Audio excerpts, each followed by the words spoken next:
باپ بڑا نہ بھیا، سب سے بڑا روپیہ۔ معروف برطانوی سیاستدان اور سابق برطانوی وزیر اعظم ونسٹن چرچل کہتے ہیں کہ ایک دن BBC کے آفس میں انٹرویو دینے کے لیے ٹیکسی میں بیٹھ گیا۔ وہاں پہنچ کر میں نے ٹیکسی والے سے 40 منٹ تک انتظار کرنے کے لیے کہا تاکہ میں اس کے ساتھ واپس چلا جاؤں۔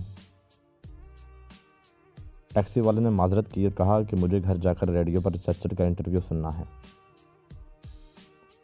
مجھے خوشگوار حیرت ہوئی اور میں اپنی مقبولیت پر بے حد خوش ہوا۔ میں نے ٹیکسی والے کو 10 پاؤنڈ دے دیے۔ اس نے اپنے اجرت سے کہیں زیادہ پیسے دے کر کہا، بھاڑ میں جائے چرچل اور اس کا انٹرویو۔ جناب، میں کئی گھنٹوں تک تمہارا انتظار کروں گا، آپ ہو کر آئیں۔